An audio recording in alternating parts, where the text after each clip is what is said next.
Hey everyone, welcome to Brain Food Study Point. My name is Awadhesh और आज हम लोग 12वीं क्लास का हिस्ट्री का रिवीजन का जो सीरीज चला रहे हैं उसमें हम लोग देखेंगे कि जो एक साम्राज्य की राजधानी विजयनगर के बारे में देख रहे हैं और डेली का ये सीरीज चल रहा है जिस वो जो एग्ज़ाम के पॉइंट ऑफ व्यू से 100% एग्ज़ाम के पॉइंट ऑफ व्यू से 100% इम्पोर्टेंट है।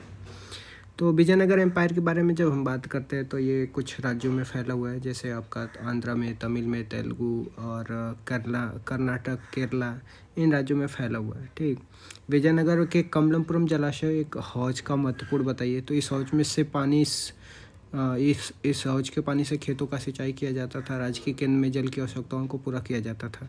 ठीक, तो ये विजयनगर के में जो कमलपुरम जलाशय है उसका इम्पोर्टेंट पॉइंट्स है। गोपुरम की बात करते हैं तो गोपुरम और मंडप में अंतर क्या है। तो गोपुरम ऊंचे ऊंचे होते थे जो दूर से ही मंदिर होने का एहसास करते थे। मतलब किसी भी रोड साइड पे अगर गोपुरम बना था तो लोग समझ जाते थे तो कहीं ना कहीं वहाँ पे मंदिर होगा। ठीक, मंडप क्या होता है? मंडप जो है मंदिर के अंदर एक संरचना होती थी जिसमें स्पेशल वर्क किया जाता था, उसको मंडप बोला जाता है। ठीक, विजयनगर की स्थापना किसने किया था और कब किया था? विजयनगर की स्थापना 1336 में हरिहर और बुक्का दो भाइयों ने किया था। ठीक, तो आपको ये बात भी याद होना चाहिए। और विजयनगर के शासक को कौन सी उपाधि धारण की थी? तो हिंदू सतराणा जो थे उपाधि धारण करते थे और विजयनगर के शासक अपने आप को राय कह के बुलाते थे। ठीक, अशुपति नरपति कौन होते थे? तो अशुपति घोड़ों का स्वामी होता था, नरपति लोगों का स्वामी होता था। ठीक, विजयनगर की राजधानी का नाम किसके नाम पे पड़ा था? तो विजयनगर की राजधानी का नाम हम्पी था और वहाँ की मातृ देवी थी पंपा देवी, उनके नाम पे पड़ा हुआ था। राक्षसी तांगड़ी का युद्ध किन के बीच में हुआ था? तो 1565 में राक्षसी तांगड़ी का युद्ध हुआ था। विजयनगर साम्राज्य की सेना और अहमदनगर, गोलकुंडा और अहमदनगर, बीजापुर और गोलकुंडा तीनों मिल करके विजयनगर के साथ किए थे, जिसमें विजयनगर को पूरी तरह से डिस्ट्रॉय कर दिए थे। कब हुआ था? 1565 में हुआ था। कृष्णदेवराय के शासन का विशेषता क्या थी? तो एक तो ये था कि तुंगभद्रा और कृष्णा नदियों के बीच का दोआब हासिल किया था उन्होंने। उड़ीसा के शासकों का दमन किया था और बीजापुर के सुल्तान को पराजित किया था। ठीक, कृष्णदेवराय कौन से वंश से संबंधित थे? तो कृष्णदेवराय तुलु वंश से संबंधित थे।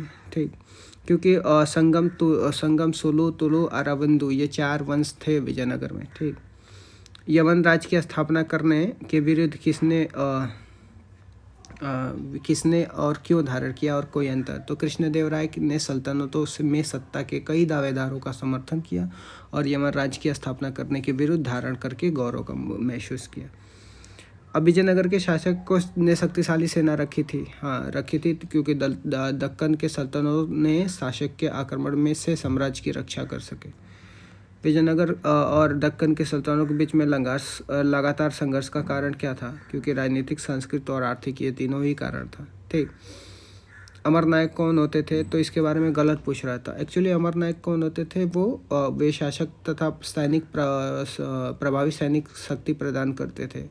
ठीक, और वो अपने क्षेत्र में मंदिरों और सिंचाई के साधन का रख रखाव के लिए पैसे खर्च करते थे। तो इसका कौन नहीं होगा? तो वे साम्राज्य के व्यापार संबंधी नीतियां बनाने में सक्रिय भूमिका निभाते थे। ये आंसर नहीं होगा, वही ये उसका गलत answer. So right answer is ख।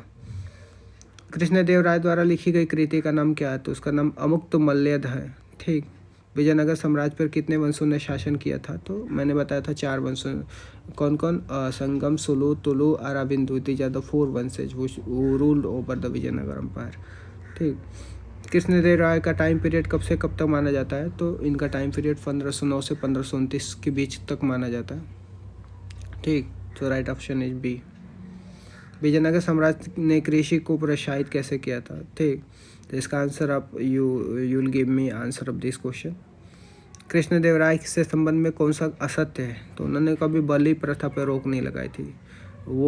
ये आपका राइट ऑप्शन है। Right option is D.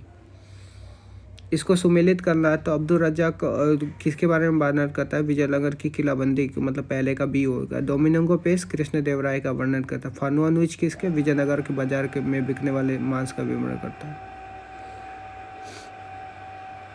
बरबोसा सामान्य लोगों के आवासों का। सो राइट ऑप्शन इज ख।